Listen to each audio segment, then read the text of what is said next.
Facebook. Not yet. Okay. Perfect. Okay.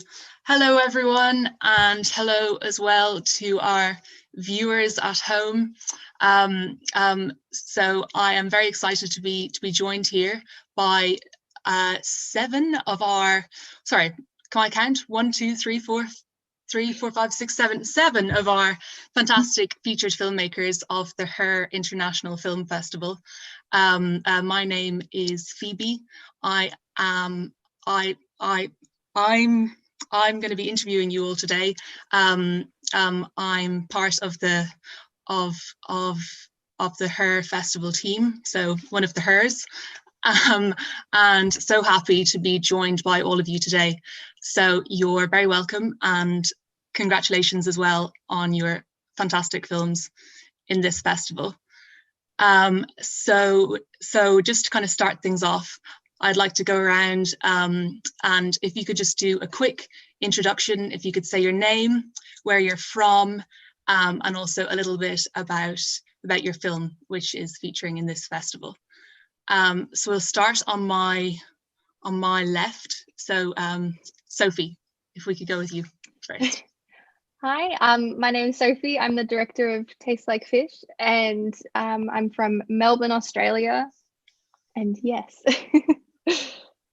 Welcome. And Sophie. Yes, well, I'm the writer and director of 5800, and I'm a Danish filmmaker, but I live and study in London, where I'm doing my film degree. But yeah, calling from Denmark today. Denmark, okay. Australia, Denmark. And Alona. Yeah, hi, my name is Alona Shilova. I've just noticed that I didn't write my name in English. I'm so sorry. And I'm the writer and director of a short film, Mavka. I'm from Ukraine, and this film was actually filmed here in Ukraine. So, yeah. Fantastic. Thrilled to have you aboard. And Lily. Hello, my name is Lily Drummond. I am also from Australia, but I'm from Adelaide, which is quite small in comparison to Melbourne. But I have 2 films in the HER International Film Festival. I'm the writer-director, producer of Point, which is a micro short drama, and also the documentary Millie. Fantastic. Thrilled to have you here as well. And Alice. Hi, my name's Alice Ward, and I'm a filmmaker from Dublin in Ireland, and I made the documentary called Ebb and Flow. Very good. And whereabouts in Ireland are you based in? I've been in Sligo the last 4 years, which is on the west coast where all the waves and kind of the big seas are. So I love it up here. It's great. Wonderful. I'm also a big fan of the west coast of Ireland. Yeah, it's really beautiful. And Ruth. Hello, my name is Ruth Holder, and I'm from Birmingham, UK. I'm the writer, director, and producer of my short film, La Sedenti, which is selected for this festival. So yeah, I'm grateful for the opportunity. Great to have you here. And Circa. Yeah, my name's Sorsha, and I'm the writer and director of the film RAR. It's about a little girl experiencing the UK going into lockdown. Oh, and I'm from Belfast in Northern Ireland. Okay, Belfast, great. So we've got different corners of Ireland here, which is good. So a very international panel, which I'm very happy to see. So I'm just going to start off by kind of asking each of you a little bit about your films. Maybe kind of generally you could just describe your film and just talk a little bit about your kind of process in like making it and maybe your inspiration. So we'll go with Sophie again first, please. So my process in making fish. So first I was like writing it for about a year. I wrote it in diploma because it's like a student short film. And I knew that I wanted to make something funny, because comedies are always good for, I was told that comedies are always good when you're doing your like early days of short films. And I think the idea came from me, like it came to me when I was just out for dinner at the pub with mum, and I looked at calamari and I was like, you know what, that looks like a hymen. I reckon I could do like a metaphor where it snaps, and it's like fear of what will happen during when women have sex for the first time. So yeah, I just looked at that and I was like, all right, yeah. Then I wrote it down on my phone, and then I came back to it when we had to start writing. And then I think like 2 hours before it was due in, I was like in the library just like tapping down, and I had like these brief plot points everywhere that I knew what I wanted to happen. And then it was a very like adrenaline written film. And then it came into fruition and everyone thought it was really funny. And I think because like the main things that I wanted to achieve with it were, I wanted to show women and teenagers, mostly like teenage girls, about how we talk at school and how we talk amongst groups, and how much, you know, we can swear, and how much we talk about like such profane stuff as well, and just how human we are, and like the reality of teenage girls' conversations, because I never see it on film, like ever. You never see something and be like, oh yeah, I've had that conversation, like ever. So I know that's definitely what I wanted to happen inside the film. And I also like kind of wanted texting language to be realistic as well, because normally you like look at text messages and look at the emojis and stuff and you like go, no, I'm not going to text like that. That's so cringe. Because like they don't know, well, people don't know, like, you know, adults don't know how teenage people really type. So that's also what I knew I wanted to do. And I think in making that, I think we pretty much achieved it. I got like the best crew members ever in making it. I got Matt, he was on VFX and editing, and he was fantastic. And so I designed all the different emojis that happened in VFX, and then he did like another layer. Well, he did like made the move and made the text messages. And we also like designed a whole interface of texting for the film, and that was in post-production. We did that. And for, I don't know, more about the development. Yeah, we had like Hannah Connor as the main actor, and she's my best friend actually from high school. And I went through like 30 people auditioning for this role, and then at the end I was like, no, it just has to be her. It has to be her. She like just nailed the character.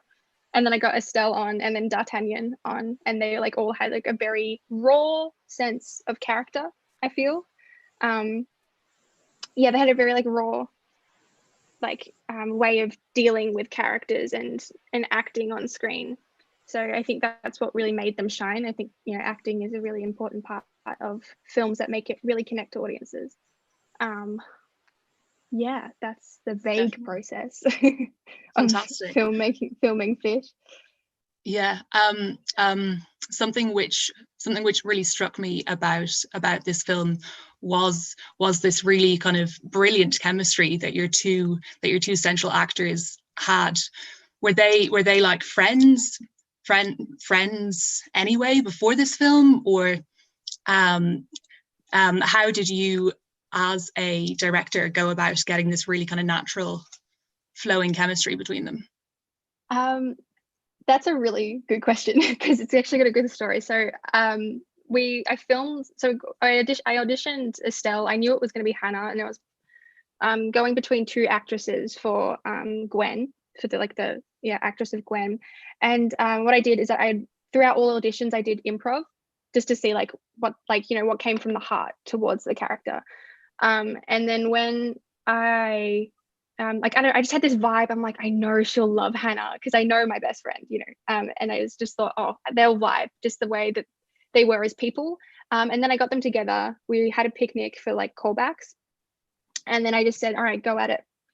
I want you to get from point A to point B. So I think point A was Hannah, who was playing Logan, had to be really nervous. And then I wanted them to resolve in mapping out a vulva in their hands. So like I just wanted to see how they traveled within each other, taking on the characters that I showed them and how they got there. And I think because like they just had such natural chemistry that they developed, but they really got to develop their characters and put themselves into their characters through making it, that it really became like raw and it became real. Like what we were seeing on screen was more real rather than something that I'd written projected onto them. Definitely, yeah. I think that really came across. Fantastic, well done. And Sophie, could you please tell us all a little bit about 5800? Yeah, well, 5800 is so it's about female friendships and female dynamics, really. And we follow this group of girls set in my hometown, which is kind of suburban. It's a small town where everybody knows everybody. So it's about how a group of girls react to a new girl moving to town, and how that it kind of threatens the whole hierarchy within that group. And it's like both kind of a critique on how we treat each other within girl groups and stuff in that age, but it's also just, I also just wanted to make a very loving portrait, I guess, of like female friendships and how much they mean to us in that age. So that's kind of what 5800 is all about. And I think I got the idea to the film ages ago. The thing is, I started out thinking I was gonna be a DP, that I was gonna do cinematography, and I went to this school in Copenhagen, a film school, after I graduated from like Danish kind of high school and everything.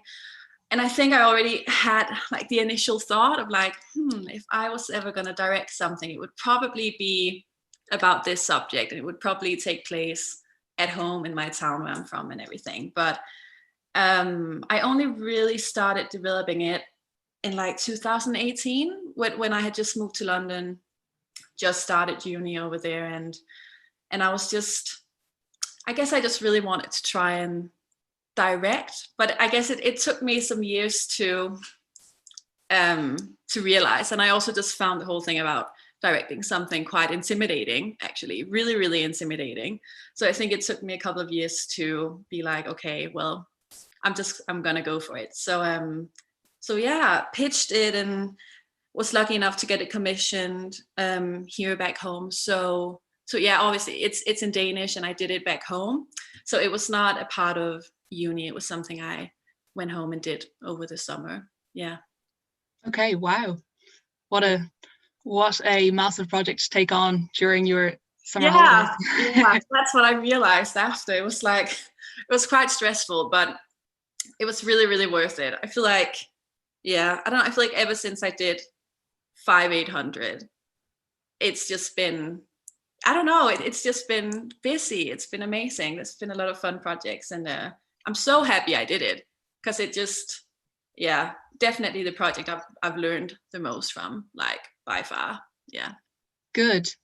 I'd also love to ask you about the name 5800. Where did that come from? Yes. So 5800 is the like postal code of my town. So it's like the postcode. Yeah.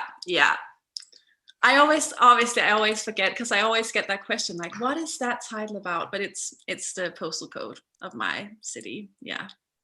Okay, very clever. Yeah. So it seems like it was a very kind of personal story for you.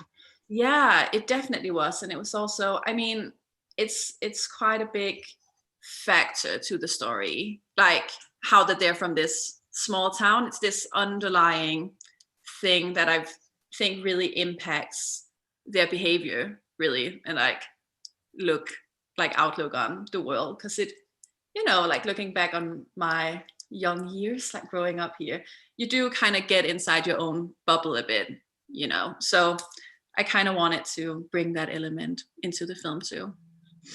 Okay, congratulations. Well, again, it was a very enjoyable film to watch, and kind of also the kind of female relationships, and again the great kind of sense of fun and like chemistry which was just oozing out of them. It really came across, so congratulations. Thank you. And now, Ilona, could you tell us a little bit about your film Mavka? Yeah, sure. I mean, so this film, this movie is basically a coming of age story about two young girls. And it also has some elements, I believe, like of magical realism. I guess I can call it like that. So one of the main parts of the movie is this character of Mavka. And in Ukrainian mythology, it's a spirit, a girl who was drowned, or just in a way, it's like our Slavic variation of mermaids. So, like, it's a beautiful girls with long hair who live in a river, so on. And I guess one of the points in this movie that was really important for me, you know, like when you start to discuss the question of feminism with people who do not support it, and they say like, well, yeah, hundreds of years ago you didn't have rights, like you used to feel oppressed, but now like you can get an education, you can wear trousers, so what that's all about. And so I believe there is this element in Mavka which shows that, like, yeah, a lot of years ago women used to feel the oppression, violence against them, but it's still present nowadays. It just has a different form.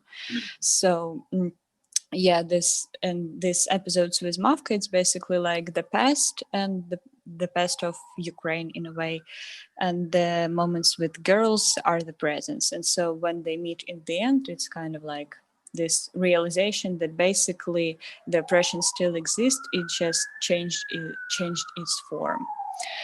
And talking about the process of filming, process of directing, I mean, I really enjoyed it. I liked working with these two young girls because, I mean, I was scared, very scared, because working with child actors is a completely different thing. And I just was so afraid to hurt them or like to break them in a way. But it was such a blessing to have them. They both were, I think, great for their roles. They did a great job, and I'm so proud of them. So yeah, and our crew was, I'm still working with some people from that filming crew on our new project, and so yeah, I think it was a great experience. Fantastic.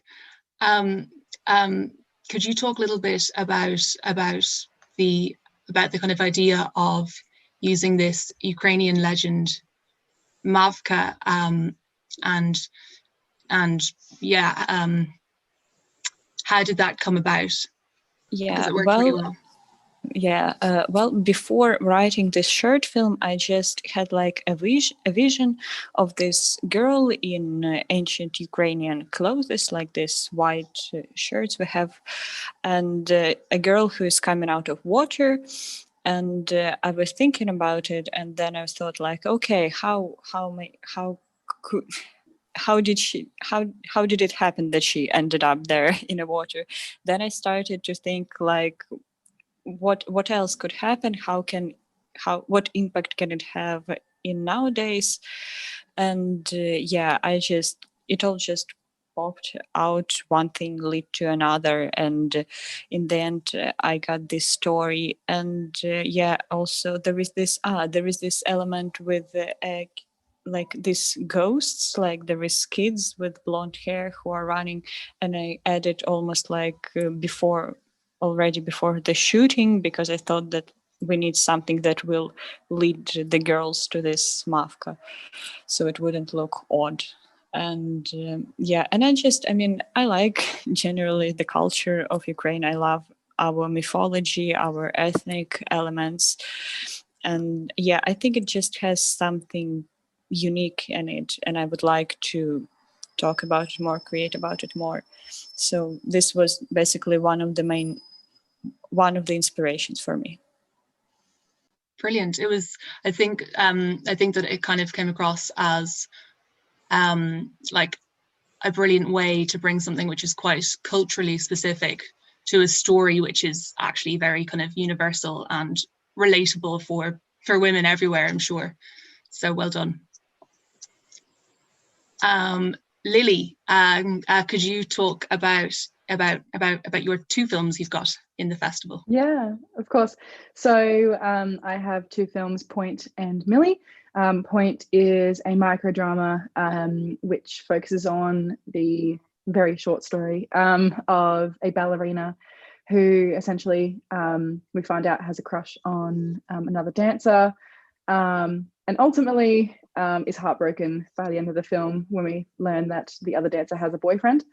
So it's a sweet, sad heartbreak story. And Millie is a 5-6 minute, I think, documentary about Millie, who is 7. Oh, I can't remember. I think she was 8 at the time. She's grown older now. And her kind of journey to beating acute lymphoblastic leukemia. So I went and documented her last chemotherapy, and then her, following sessions, and sort of just showed the story of Millie being Millie, being a kid at the end of the day. She is just Millie, her loving football, Australian football, and her beating cancer. And it's a really beautiful story. Both of them were made for both of them were student projects, which were both spearheaded by me. And yeah, I think I'm really grateful that they've both been selected in this festival, because they both focus on female stories. Yeah, absolutely. And I think that each of them both have such kind of hope and also inspiration. So one was obviously a documentary, and one was a fictional story. Which for you did you enjoy most working on, or can you, like, I mean, I'm sure that working on a documentary and working on one that is not a documentary is two very different processes. So how did you find that?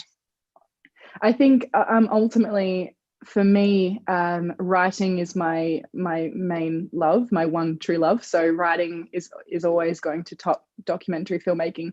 I do find, however, documentary filmmaking comes a lot easier to me because subjects just kind of present themselves, and as a storyteller, as a natural storyteller, I'm sure everyone can relate. You just want to tell people's stories.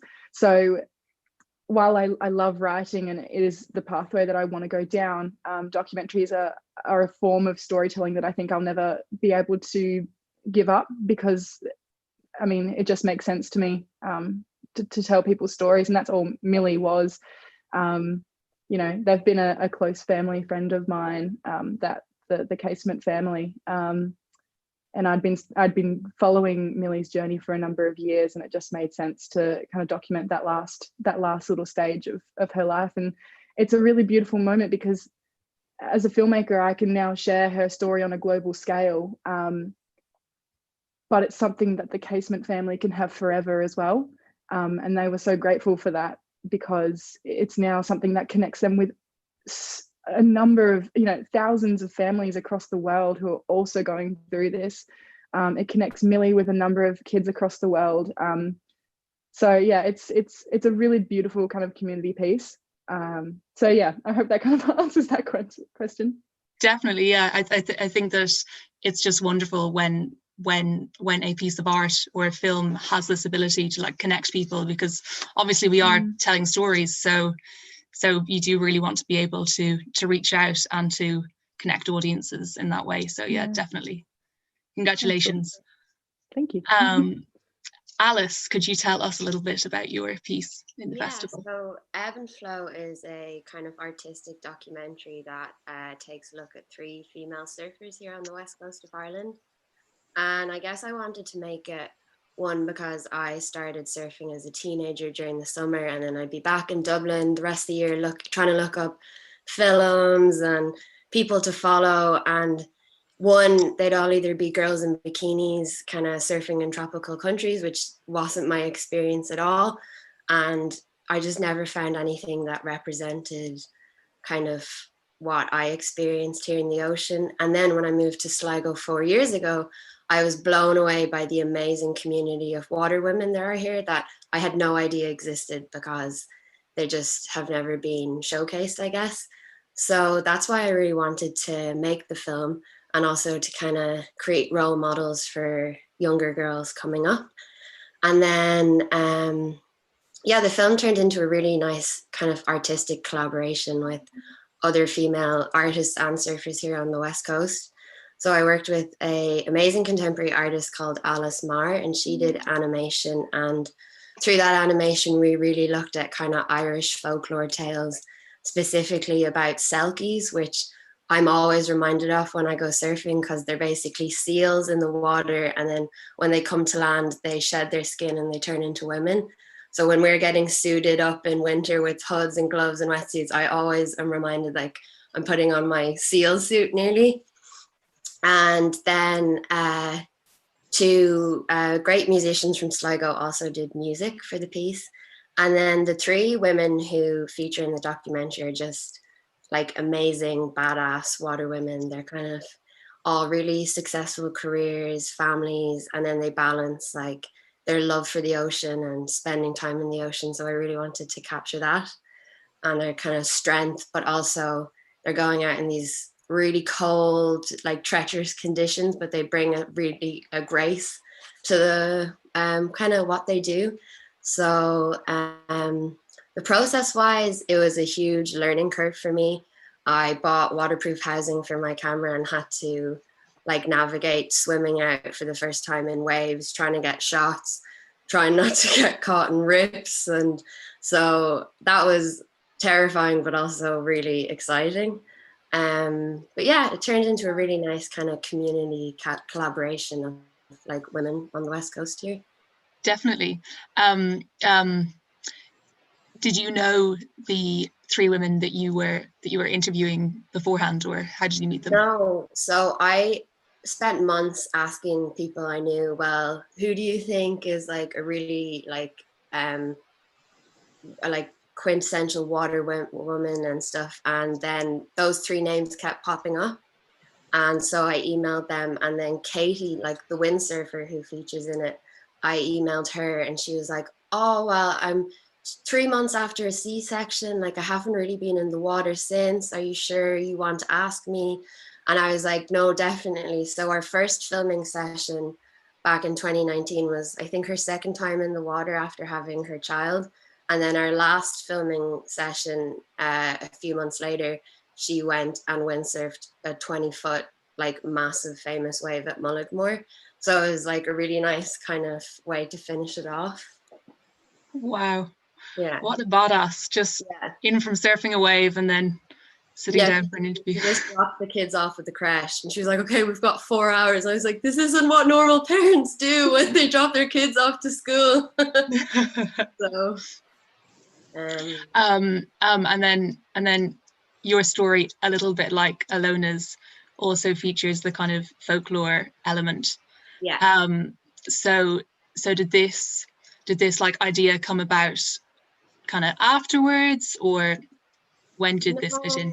I think whenever I'm out in the sea, there's such like an energy in Ireland and the West Coast, and I think it always nearly follows me, that kind of like mystical energy that sometimes during the winter here. And then like Queen Maeve, and I always heard stories about Grania Whale, the pirate queen. So there's these strong female figures in folklore. And then I watched have you seen that lovely animated film Song of the Sea? I think it maybe won an Oscar, but it's based on Irish mythology, and that was a huge inspiration for the film as well. Okay, brilliant. Congratulations. It was really nice to see these Irish folklore stories brought in, because they're not often talked about, actually. Yeah, no, not really. Thank you. Congratulations, Alice. And now Ruth, could you tell us a little bit about your film? Yeah, sure. So my short film is called Lost Identity, and Lost Identity is a experimental dance film that explores how we change ourselves in order to please other people, whether that's the way we behave or our appearance, so that we can get other people's attention. And that basically came along when I was in university in my first year. And I remember when I was in uni, I didn't really like university. I didn't like the environment. I felt very frustrated with where I was at in my life, sorry. And I remember I kept complaining to like my family about it. I was like, oh, Mom, I don't like this. Like I need to find what it is that I want to do. And I remember my mom encouraged me to go to a workshop. And then that's where I found my mentor, Campbell X. And since then, Campbell's been mentoring me. And I remember once I got a mentor, I was like, okay, I can't waste this opportunity now. Like I have a mentor, he's helping me. I need to use this to actually go make a film. So then that's when I was like, okay, I'll go make a film. But then it was like, oh, okay, what should I make it about? And then that's when I started remembering my experience in secondary school, of getting bullied in secondary school. What I always found interesting about it is that I never really thought that my experience in secondary school was bullying. I didn't think it was, I never thought about it as I got bullied until I started doing the film. Like I got manipulated, I was punched, I was treated like I wasn't really a human being, and it didn't really kind of like clock on to me that it was bullying until I started doing the film. And I started to realize a lot of the stuff that I was doing in school as well. Like I was in survival mode, and it was like, okay, Ruth, you have to act this way to these sort of people so that you don't get treated as bad, so you don't tick them off the wrong way. Make sure you do this around this sort of group so that you make sure that you fit in. It was like this survival mode that I was in. And I was like, you know what? I think that's very personal for me, and I'm gonna use that for the film. And I remember when I was finding what I was gonna do, and I was like, let me do something different, because I like telling stories, I like writing. I've been writing since I was 13, but I wanted to challenge myself with this. And I was like, let me do like an experimental short. And I was looking for dancers for the film. And it wasn't until like my sister was like, hey, you remember there's this person from college, she dances. And I was like, oh, okay. And we haven't spoken. I did not speak to her for like since college. So this was like maybe 2 years, I think. And then I reached out to her, and then she liked the idea. And then from that point, she was the dancer in the film. And May, who's the actress and dancer in the film, she really conveyed what I wanted to tell in the film really well. And I'm so proud of her, and I'm so thankful that she wanted to be a part of the project. And also, I remember I reached out to the composers for the film, Ozai and the Jupiter, who's a band. And their music, I've always loved their music from before I did this film anyway. And I remember I was like, okay, their music is really moving. It really evokes this emotion out of you. And I was like, that's the perfect sound for the film. And I was like, okay, let me reach out to them. Hopefully, fingers crossed, they'll do it. And then they agreed to do it. And I was like, oh, thank you. Because like the music in this film, I think is one of the strong points of the film. And the crew was amazing. I had my family help out on the crew. So that was like pretty cool to have my family there. And also had people from uni as well. So that was, a really good experience. So yeah, there's a lot of stuff that like kind of aided in making this film a reality. Yeah. Fantastic. So like it was definitely a very kind of collaborative team effort. Yeah. So I mean, obviously dance is like a huge part of this film. Were you a dancer before this, or? No, I wasn't a dancer. All of the choreography was May. May choreographed it. She created it. And we did a lot of like talking about what we thought the film should kind of convey through the dance. And through that, I was able to kind of like talk with May and get to a point where we're like, okay, this is what we do for this section. And then for this section, we'll do this. And it was made like a collaborative like conversation that I had a lot with May on set and off set. So yeah, it was very it was all May basically. Yeah, May deserves all that praise for the dancing. Wow. Well, for someone that is not a dancer, that was a very beautiful dance, and incredibly graceful. I have 2 left feet when it comes to dancing, so I'm very, very impressed by it. It was, Thank you. congratulations. And Saoirse, Yeah. am I saying that right? Saoirse or Saoirse? Saoirse. It's pronounced, I think, 6 different ways, depending on what part of Ireland you're from.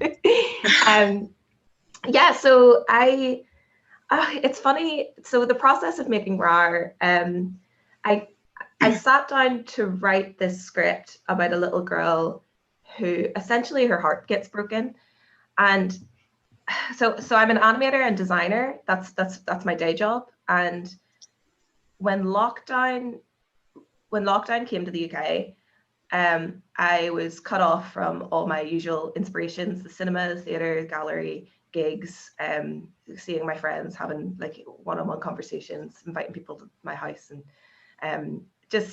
and everybody did, you know. It's I'm not unique in that, of course. And I sort of lost my mojo a little bit. And talking to other creative people, people I work with, people I went to school with, they were in a similar rut. And I think it was because we kind of lost our inspiration a little bit. So I started to write. So, and I'm not a writer, and I've never written before. And I think I was writing something like a script a day. And I think that came from my lack of inspiration for drawing, and 2, my need to distract myself from the terrible chaotic news that was happening everywhere at the time, and still is, unfortunately. So I wrote this script about a little girl who is going through lockdown, and I think, looking back, reflecting on it, I think that little girl was all of us. I was trying to reflect how society felt, because we lost control, we lost all autonomy, and it did actually kind of feel that we were children, being told what to do, and that, of course, for the greater good, but it was still quite frustrating. So I wanted to show that on screen. I wanted to make a film about that. And okay, so I wrote the script and I packed it up, didn't think much of it. And then on Facebook, there was a NI Screen, which is like our kind of funding body for filmmakers. They launched, with the help of BBC and I, launched this funding program for short 2-minute animations. And I thought, wow, I just wrote a script about this little girl that's essentially going to get her heart broken during lockdown, and that kind of meets the brief. I wonder if I could get some funding behind this, because I'd absolutely love to make this film. And I pitched the film and I got the funding, which is just wonderful news, especially for a first-time director. And then I had 6 weeks to make the film, and 6 weeks for an animated film with a low budget. It was a £2,000 budget, and I was still working at the time as well.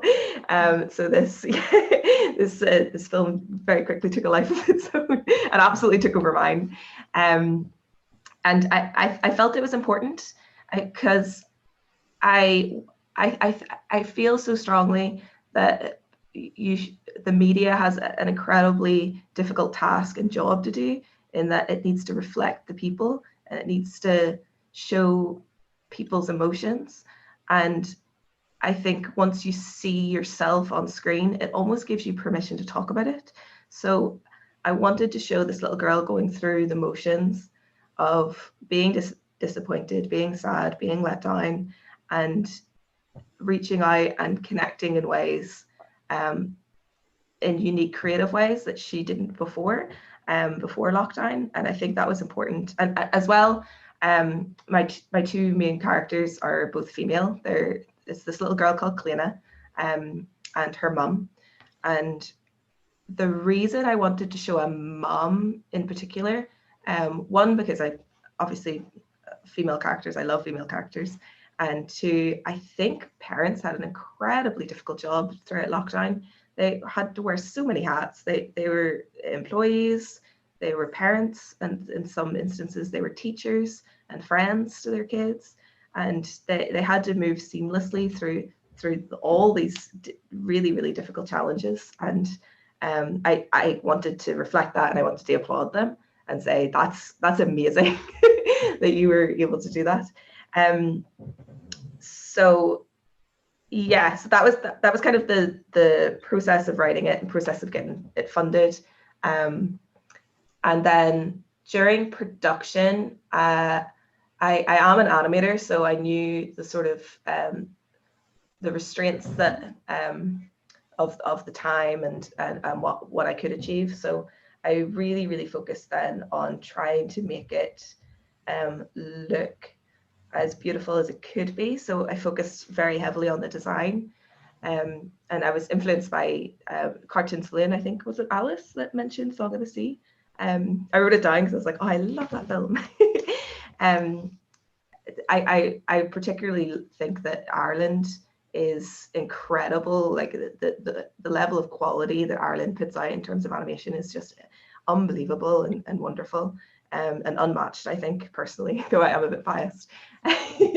And Cartoon Saloon are really the leaders in that regard as well. So I really wanted the film to look as beautiful as it could be. And I was influenced by, of course, Cartoon Saloon, films like Song of the Sea and Book of Kells. But I was also influenced by UK and Irish book illustrators. And I wanted every frame, if you paused it, you could print it out and make it into a book. And that was, I really wanted that because I just wanted that quality goal. So book illustrators like Judith Kerr or Oliver Jeffers, who's actually from Belfast, or Benji Davies, these illustrators that use real materials. So you can see the crayon line, you can see the paint splatter, you feel like a human has touched this page and a human's actually made this piece of art. And I think that makes the world of a difference because it has a bit more heart to it, I think. And I didn't want it to be so polished and clean that you forget that a person has actually made it. Because I think sometimes, especially with sort of 3D animation, it sort of gives the impression, although it's not true, that a computer has made this and not a person. So I just wanted to make it feel as like raw as possible. And then for the music, for me, I've always felt very strongly that music is the heart of the film.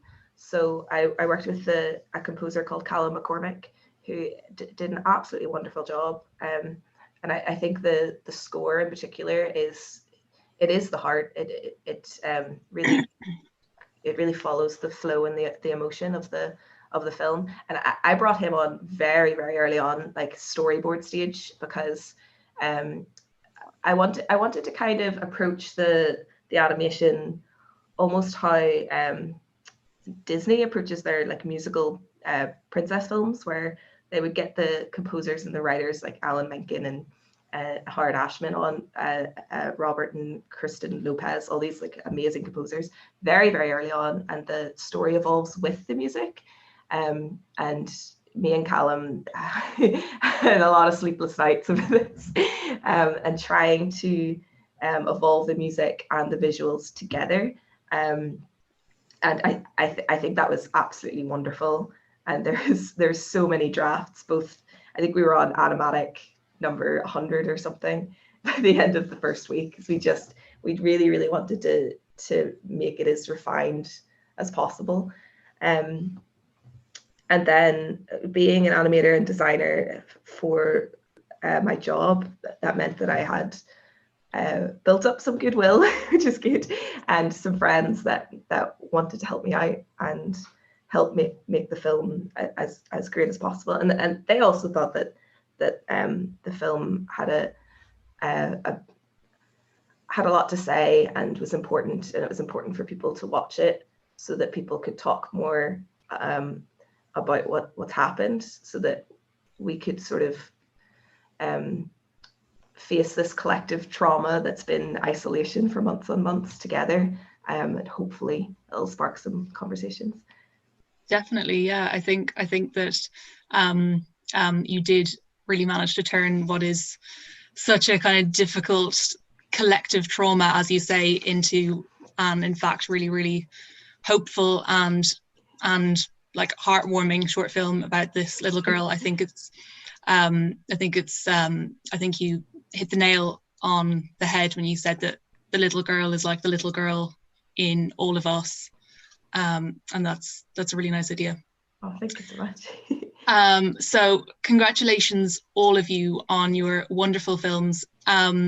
Just kind of quickly before we wrap up, I was wondering if you could all talk, just maybe say one thing that you feel is perhaps a barrier that exists as a female or else young filmmaker, and also what your hopes are for the future of making films. So let's see, I'll go to Sophie first if you're ready. Yes. Instantly what came to mind is it starts early, like the kind of slight discrimination, like, not that I think that it means to ever, like every guy that I went to uni with is fantastic, but I think it's just the small things when it comes from, you know, being the caterer, like being in charge of catering. Oh, you can be second AC, not first AC. And like the fact that they really get in, like it's just, they don't instantly think that women can be capable.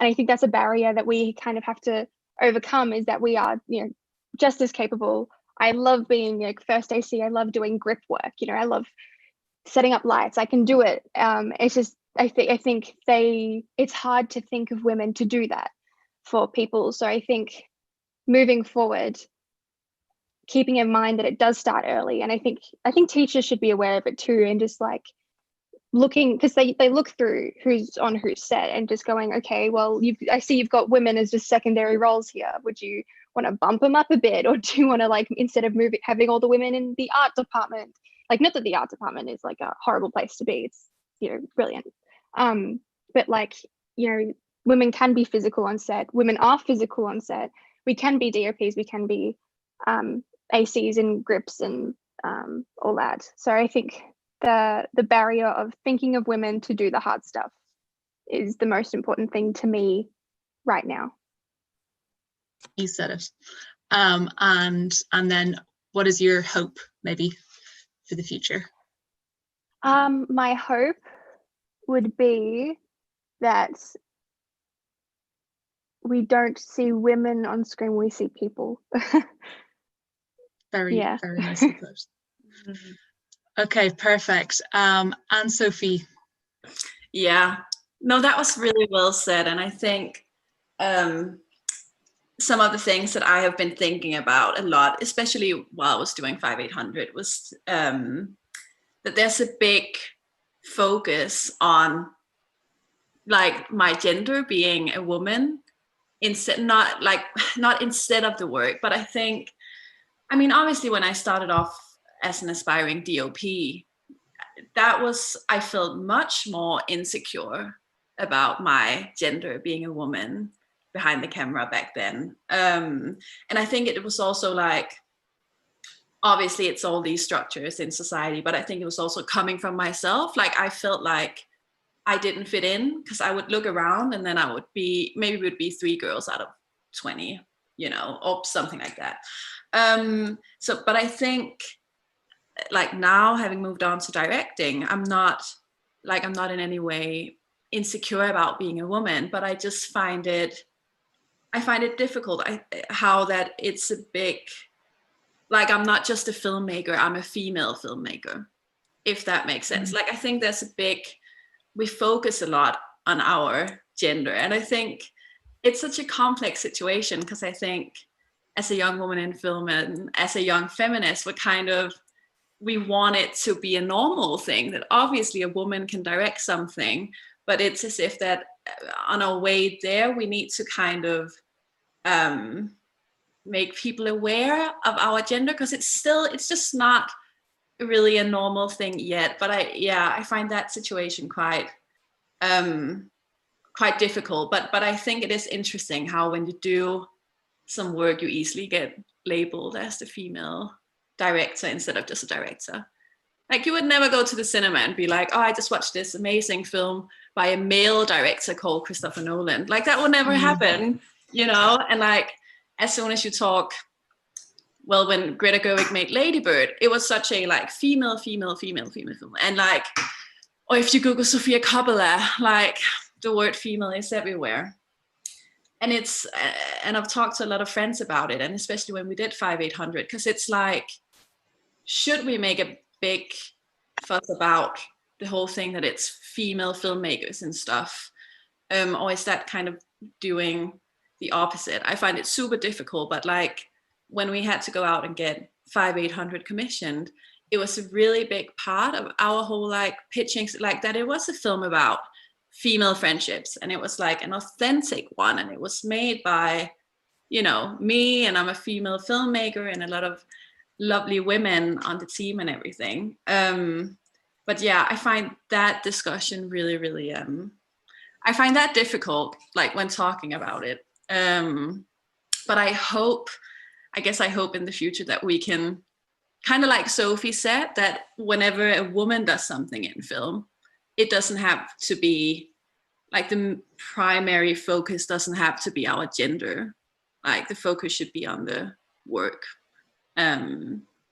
Yeah, I guess that's kind of my thoughts on it. It's such a complex situation. It's really difficult to it's a bit tricky to like figure it out. Well, I think that you explained it pretty well there. Yeah, thank you. Alona. Yeah, I'm sorry, the cars under my window decided to be loud. So in terms of directing, you know, I believe there is still this image of a director as an old man with a great hair and a belly who comes on set and who knows what he's doing. So like basically the image of a father. And yeah, as a young female director, I'm the completely opposite of it. So I believe like this image still has an impact, and that's why not all the people on set are trusting with the idea of a female young director. But I also think that now we have like more women directing films. It's just they're slightly older, they're about like 40, 50, and it's all fine. I still believe they're great directors, but I would like as my hopes for future, I would like to see more movies made by young directors, not only by women but also by men, because it's a little all the things a little bit changed, because now we have more access to the information and people like grew up mentally, and young directors can do good films, they can do good stuff. We just like need more trust and more faith in us so we can share our gaze. Perfect, thank you, Lona. Lily. Yes.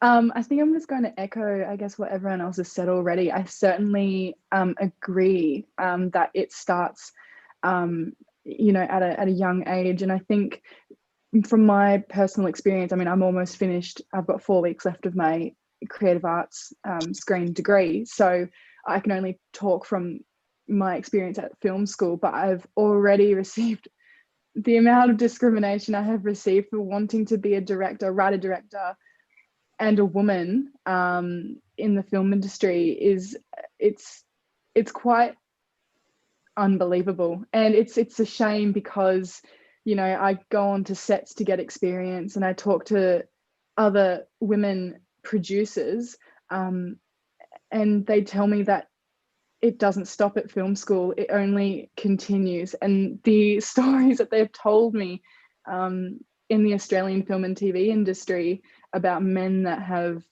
I guess tried to soften their voices as filmmakers, it's really damaging for me to hear as a young female going into this industry. So I think it certainly, you know, part of it certainly starts at a young age. And I know not everyone goes to film school, but that is a massive, I guess, springboard into this industry. And if we can sort of have more women voices, more gender diverse voices in the educational kind of side of the industry, I think that would benefit everyone, not just women. I think having gender diverse voices only strengthens this industry. It reflects our society so much more. We get to see so many more stories being told from all different types of people, which I think is really exciting. And it's a shame because as a filmmaker, I've been told, like as a student filmmaker, I've been told by male teachers, I shouldn't have to be telling this story, but I am. I've been told from male teachers, I've been sat down and actually said, you need to take a back seat because you're being too controlling. And that has come from voices of boys in my class that couldn't handle me telling them where to point a camera or set up a light. It's a real shame. And so, you know, I think going forward, if we can have more women and gender diverse people sort of in the educational sector, I guess, of the film industry, I think that would only benefit emerging filmmakers to come. Yeah. Definitely. I couldn't agree more. Thank you. Alice.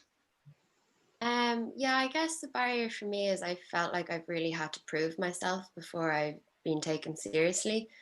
And I guess I'm in such a niche here in the surf photography, but there really are no female surf photographers in Ireland. It's very male dominated. And I spent a lot of last year questioning myself, can I do this? Am I crazy? Because I had no other women who I saw doing it. And of course, like I could do it, but it's the fact that I didn't have anyone to look to that I think more women need to get into film in that way, just because once you see someone doing it, you know it's possible. And then I guess for the future, I would really like not to feel the need to make an all-female production. Like I really felt that for this film, it needed to be to balance it out a bit, but I don't want to just focus on that like going forward. So definitely, yeah. Fab, thank you, Alice. Ruth. I don't know if anyone else experienced this, but when I was directing on set, that was my first directing that was my first directing role. But I felt like I had to be very masculine, very like assertive, very like I didn't allow myself to enjoy the experience, didn't allow myself to have fun, because a lot of the time whenever I saw behind the scenes of like films that I've watched, I'd always see male directors, and it was always like they were like very, I don't know how to say it, very stone cold, if that makes sense. And I was like, okay, that's how a director's meant to act. And then I remember when I saw Greta Gerwig, I can't remember which film it was, but she was like having fun, and I was like, oh well, why didn't I see that before? You know, it was like I felt like I had to be very, you know, masculine. And I think that is something, I think when you look at the media, when you look at your role models, you're very influenced, you're very kind of like you're very influenced by what you see in the media and see from your role models. And I definitely think in education, in university, in film schools, we should be taught more about female filmmakers, female directors. I know when I was growing up, like it's going to sound stupid, but I remember when I was growing up, I didn't think female directors even existed, because everywhere I looked, it was like Christopher Nolan, Quentin Tarantino, you know, it was like, it was never any female directors that I saw until Wonder Woman came out. And I was like, oh, so I can do it then. You know, it was like, okay, this is something that I can actually go into. But yeah, I think my hope for the future, I definitely would like to see more young both female and male directors in director roles for like big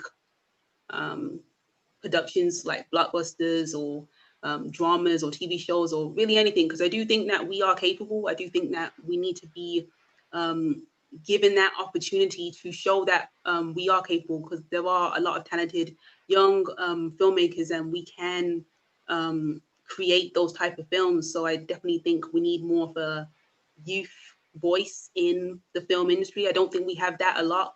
And I think if we did have that, that would inspire so many young filmmakers and so many aspiring filmmakers to be like, oh, I can do that. I can achieve this. So yeah, that's mine. Absolutely. Thank you, Ruth. And Saoirse. Yeah, I think we're all singing off the same hymn sheet here, aren't we? We're all we're all talking about gender roles and expectation. Women aren't expected to be directors. Therefore, nobody expects us to be assertive or creative or director-like at all, or that we can tell stories, which is a tragedy, isn't it? Like, I love stories. I think we all do. I think we're born for them, and the fact that 50% of the population are completely cut out from whatever societal pressures there are from telling their story authentically is a tragedy. That's so sad. And I see a lot of female producers. I see a lot of female staff on the production side, and the language that we use to describe production, I think, is so problematic. So they're there to look after you. They're there to take care of you. They're there to look after the crew, and they take on this mothering, nurturing role. And those are so important, but it's not inherently female. It's not inherently, a part of our gender, but it's such an important, obviously, aspect of filmmaking. But it's funny to me that's or tragic that women have been pigeonholed into that role.